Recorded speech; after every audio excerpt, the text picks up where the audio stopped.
मेरा शोहर अंधा था। जब वो हम बिस्तरी करने लगता तो मैं अपनी नौकरानी को बहाना करके उसके आगे कर देती और खुद साइड पर बैठकर देखा करती। एक मर्तबा शोहर का मेरा गुस्से की शिद्दत से बहुत बुरा हाल हो रहा था। समझ नहीं आ रहा था कहाँ जाऊं, क्या करूं। घर वालों ने भी मेरे साथ बहुत ज्यादती की थी। महज पैसे के लिए अंधे शख्स के साथ ब्याह दिया था। एक ऐसा इंसान था जो अपनी मर्जी से दुनिया को देख भी नहीं सकता, कहीं पे अकेले आ जा नहीं सकता। उसे मेरा हम सफर बना दिया था। उन्हें तो इस चीज का फायदा हो गया था, उन्हें जरूरत को पूरा करने के लिए पैसे मिल गए थे। मगर मैं कहाँ चाहती, मुझे तो कोई रास्ता नजर नहीं आ रहा था। तभी दरवाजे के पास खटखट की आवाज सुनाई दी थी। फिर दरवाजे के अंदर वो आता दिखाई दिया। उसके साथ उसका वो मेल नर्स भी मौजूद था जो हर वक्त उसके साथ रहता था। वो उसे कमरे में बिठाकर वापस चला गया और जाते जाते मुझे कहने लगा कि अगर किसी भी चीज की जरूरत हो, कोई भी मसला हो तो मुझे आवाज देकर बुला लीजिएगा। मैं साथ वाले कमरे में हूँ। मैंने आंसू बहाते हाँ में सर हिला दिया और मेरा शोहर मेरे पास बैठ गया और अपने हाथों से टटोल कर मेरी तरफ देखने लगा था। गुस्से की एक लहर मेरे पूरे वजूद में दौड़ गई थी। मैंने उसका हाथ पीछे झटक दिया था। उसके चेहरे पर हैरत के तासुरात उभरे। शायद वो इस रद्द अमल के लिए तैयार नहीं था। वो तो ये समझ रहा था कि मैं गरीब खानदान की लड़की हूँ जो इसकी दौलत से पागल होकर शादी कर ली। उसे कैसे धोखा दे सकती थी।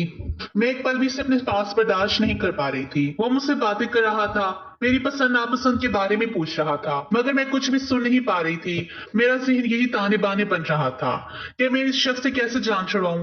बार बार मेरी निगाहों के सामने उम्र का चेहरा आ रहा था। तभी मेरे जहन में एक आइडिया आया और मैं उसे जल्दी से कहने लगी कि मैं अभी कपड़े बदल कर आती हूँ।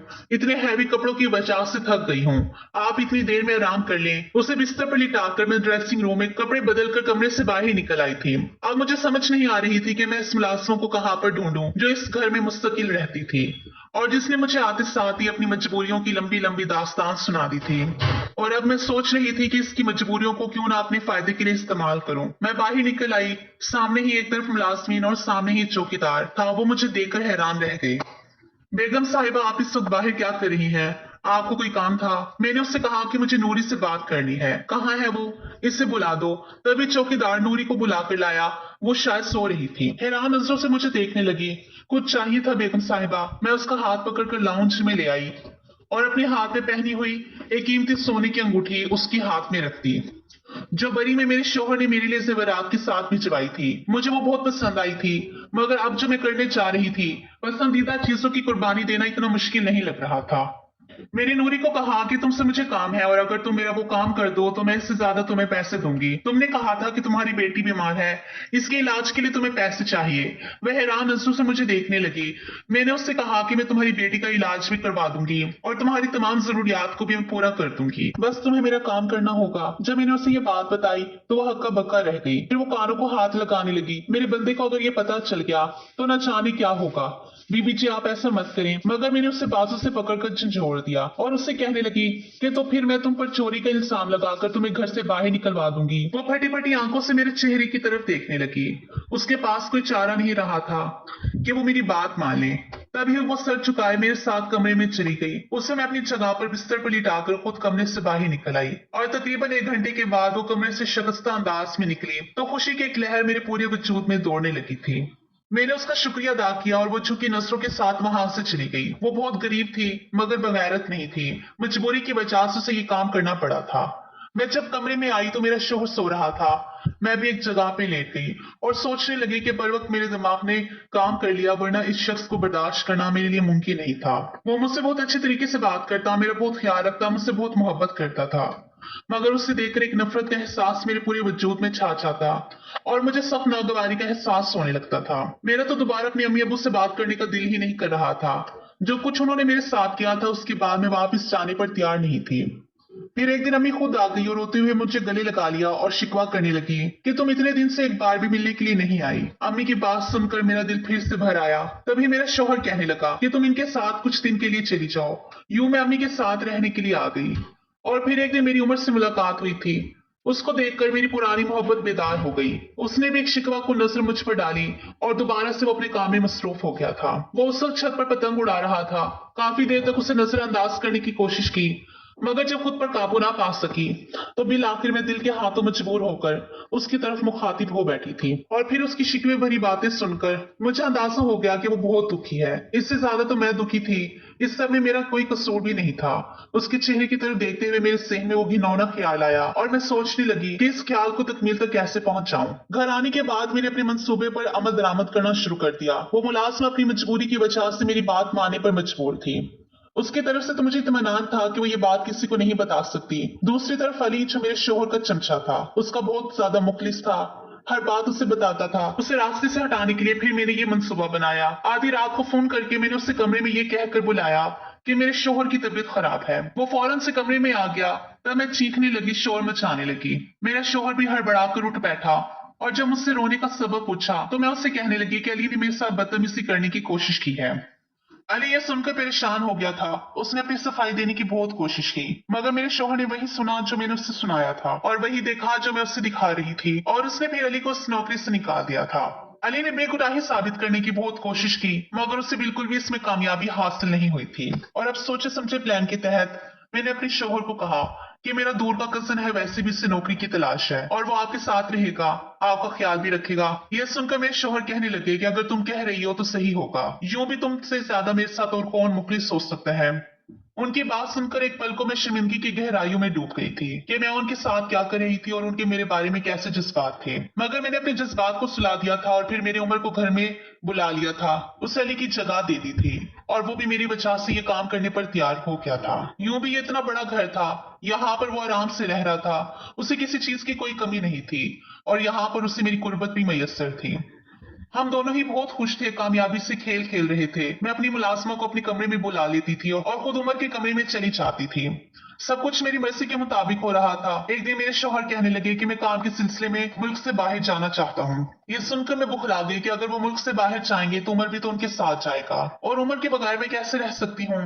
तभी बातों बातों में मैंने उनसे पूछा कि आप अपने साथ किसको लेकर जाएंगे, आपका ख्याल रखने के लिए भी कोई होना चाहिए। वो कहने लगे कि मेरे साथ मेरा दोस्त जा रहा है, वो मेरा ख्याल रखेगा। उनकी बात सुनकर मैं मुतमईन हो गई। मुझे भला इस बात पर क्या इतराज हो सकता था। वो फिर मुल्क से बाहर चले गए थे। ये कुछ दिन मैंने बहुत भरपूर अंदाज में गुजारे थे। अपने शोहर के पैसे का इस्तेमाल करते हुए मैं उम्र के साथ ऐश कर रही थी। पूरे पाकिस्तान में वो जगह हैं जहां पर मैं वैसे जाने का तस्वुर भी नहीं कर सकती थी। इन सब जगहों पर ना सिर्फ हम दोनों घूमने के लिए गए थे, बल्कि हम दोनों ने बहुत ज्यादा इंजॉय किया था। जिंदगी में आने वाले ये लम्हात हम लोगों ने भरपूर तरीके से गुजारे थे। हम दोनों ही बहुत खुश थे। और फिर कुछ दिनों के बाद जब मेरा शौहर घर आ गया तो वो पहले से बदला हुआ लग रहा था। उन्होंने मुझसे उसी अंदाज में ही बात की थी, मगर फिर भी उनका लहजा बदला हुआ था। दिखने में भी वो पहले से ज्यादा सेहतमंद हो गए थे। उनके चेहरे पर भी संजीदगी तारी थी। और रात को फिर हस्बे मामूल मैंने मुलाजमा को अपने कमरे में बुला लिया, फिर खुद उमर के कमरे में चली गई। मुझे उसके कमरे में गए हुए थोड़ी ही देर गुजरी थी जब एकदम दरवाजा खुला और कमरे की लाइट ऑन होगी। और जब मैंने पीछे मुड़कर देखा तो मैंने जब आंखें खोली तो घर में गुर्बत का माहौल देखा था। सारी जिंदगी हर चीज के लिए तरसते हुए गुजारी थी। घर में अम्मी अबू के अलावा हम 8 बहन भाई थे। मैं बहन भाइयों में सबसे बड़ी थी। यूं घर के काम काज की जिम्मेदारियां मुझ पर ही थी। बाकी बहन भाइयों को छोटा होने की वजह से फिर भी रियायत मिल जाया करती थी। अम्मी को भी मेरी हरकतों पर काफी ज्यादा इतराज रहता था। उन्हें मेरी सहेलियों के घर आने जाने पर इतराज होता, ज्यादा वक्त छत पर गुजारने पर, गर्ज ये कि बहुत सारी बातों पर इतराज जिन्हें मैं एक कान से सुनकर दूसरे कान से निकाल दिया करती थी। मुझे ऐसा लगता था जैसे अम्मा हम बहन भाइयों से मोहब्बत नहीं करती, उन्होंने बस हमें पैदा करके दुनिया में लाने की जिम्मेदारी ही निभाई है। मैं ऐसा सिर्फ सोच सकती थी, अम्मा के सामने ऐसा कह नहीं सकती थी, क्योंकि वो चप्पल उतार कर मारते हुए देर नहीं लगाती थी। कमाने वाले सिर्फ अब्बा ही थे। तीनों भाई बहुत छोटे थे। ऐसे में घर में ज्यादातर दाल सब्जी ही पकती थी। कभी कभी तो घर में फाके की नौबत भी आ जाती थी। हमें अच्छा खाना महीनों बाद ही नसीब होता था। उमर मेरी जिंदगी में बाहर की मानद आया था। वो लोग कुछ टाइम पहले ही इस मोहल्ले में आकर आबाद हुए थे। ये घर उन्होंने किराए पर लिया हुआ था और वो हमसे भी ज्यादा गए गुजरे थे। हम एक फायदा था कि कच्चा पक्का ही सही, मगर घर हमारा अपना था। मगर वो लोग तो बेचारे अपने घर से भी महरूम थे। उमर की कोई नौकरी भी नहीं थी। वो सारा दिन दोस्तों के साथ यहाँ वहां घूमता फिरता रहता था। हम दोनों ही एक दूसरे को पसंद करते थे, शादी करना चाहते थे। जब उमर ने मेरे लिए रिश्ता भिजवाया तो अम्मा अब्बा ने ये कहकर रिश्ता उससे वक्त मना कर दिया कि लड़के की चाल चलन ठीक नहीं है और ना ही वो कोई नौकरी करता है। ऐसे नखट्टू इंसान के साथ का हमें क्या फायदा जो बेटी हर दूसरे तीसरे दिन रोकर मायके की दहलीज पर आती रही। अम्मा की बात एक हद तक ठीक थी।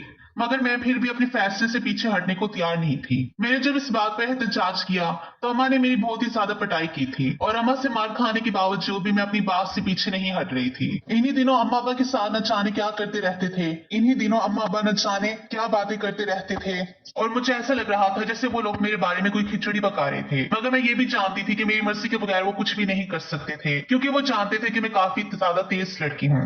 तभी एक दिन अम्मा ने मुझे कहा कि अब्बा ने मेरा रिश्ता अपने बॉस के साथ तय कर दिया है। ये बात सुनकर मैं हक्का बक्का रह गई। ऐसे भला कैसे हो सकता है? आप लोग मेरी रजा चाहे बगैर मेरा रिश्ता कैसे तय कर सकते हैं जबकि आप जानते भी हैं कि मैं किसके साथ शादी करना चाहती हूँ। अम्मा ने मेरी बात सुनकर सर पीट लिया और कहने लगी कि वो नकट्टू, वो जो 10 रुपया भी नहीं कमाता, तो वो तुम्हें कहाँ से खिलाएगा, वो तुम्हारी जरूरियात कैसी पूरी करेगा। अम्मा की बात सुनकर मैं चुप हो गई थी। अब तो अब्बा भी इस रिश्ते की हामी भर रहे थे। अम्मा की निस्बत अब्बा से मैं बहुत ज्यादा डरती थी और उनके सामने तो मैं ऐसी बात करने के बारे में सोच भी नहीं सकती थी। अब्बा को सांस शुगर का मसला था। पिछले कई सालों से शुगर की बीमारी थी और अब जब उन्होंने मेरा रिश्ता तय कर लिया तो उन्हें उनके बॉस ने बहुत माली मदद भी की थी जिसके बारे में मुझे बाद में अंदाजा हुआ था। और फिर जब शादी से पहले ही मेरे लिए कीमती जेवरात और ढेर कपड़े आए तो ये देखकर कुछ पल के लिए मैं भी वक्ती तौर पर बहक गई थी और फिर शादी की तैयारियां करने लगी थी। जब मुझे अम्मा ने डरते डरते शादी वाले दिन ये बताया कि मेरे होने वाला शोहर अंता है, उसे नजर नहीं आता, तो ये सुनकर मैंने एक झटके से सर उठाया था। अम्मा, आप लोगों ने मेरी जिंदगी बर्बाद कर दी। आखिर आप लोगों ने क्या सोचकर उस शख्स से मेरी शादी की है? मेरी हालत देखकर अम्मा गड़बड़ा गई और कहने लगी, अरे तो क्या हुआ, लड़का बहुत अमीर है, पैसों में खेलेगी तू, और तुम्हारे अब्बा कह रहे थे कि इसका इलाज मुमकिन है। कुछ टाइम पहले ही एक्सीडेंट से उसकी नजर चली गई है और ये भी हो सकता है कि वो ऑपरेशन करवा ले तो उसकी नजर वापस आ जाए। तू फिक्र क्यों करती है? अम्मा की बात सुनकर मैं चुप हो गई मगर दिल में उस शख्स के लिए बेइंतहा नफरत पैदा हो गई थी और इसी नफरत ने मुझे बगावत करने पर उकसाया और मैं नफरत की आग में गुनाह की तरफ चल गई। जिसने अपने पैसों के बलबूते पर मजदूरी होने के बावजूद भी मुझे खरीद लिया था और मुझे मेरी मोहब्बत से दूर कर दिया था। मैं दिल में बेहताशा नफरत और बदगुमानियां लेकर उसके घर में आई थी। उसे अपने रूबरू देखकर भी मेरे दिल से उसके लिए नफरत कम नहीं हुई थी, बल्कि मैं तो इस कमजोरी से फायदा उठाने का सोच रही थी और बिल आखिर में अपने मकसद में कामयाब हो गई थी। बल्कि एक तरह से तो मैं इस घर में खुश थी। एक तो मुझे उसकी गुर्बत भी बर्दाश्त नहीं करनी पड़ी थी और दूसरा मेरा महबूब भी हर वक्त मेरे पास रहता था और मैं पैसे में भी खेल रही थी, हर आसाइश मुयस्सर थी। अब जब हम दोनों सारी दुनिया से बेखबर होकर एक दूसरे में मदहोश हो गए थे तो कमरे की लाइट ऑन होने पर हम दोनों हड़बड़ा कर उठ बैठे। दरवाजे के बीचों बीच मेरा शोहर खड़ा था। वो बिल्कुल सामने देख रहा था। उसे देखकर एक पल को मेरी सांस रुक गई मगर उसके अंदर होने का सोचकर मेरी सांस में सांस आई थी। काफी देर तक वो वहीं पर खड़ा रहा। उसे देखकर हम लोग फिर से एक दूसरे में मसरूफ हो गए थे। वो दरवाजा बंद करके वहां से चला गया था। अपने शोहर की ये कमजोरी मेरे लिए बहुत फायदेमंद साबित हुई थी और अगले दिन जब मैं सुबह नाश्ता करने के लिए टेबल पर आई तो ये देखकर मैं हक्का बक्का रह गई। सामने टेबल पर मेरा शोहर बैठा हुआ था और हैरानगी की बात यह थी कि उसके हाथों में अखबार था। आंखों पे चश्मा टिकाए वो अखबार पढ़ने में मसरूफ था।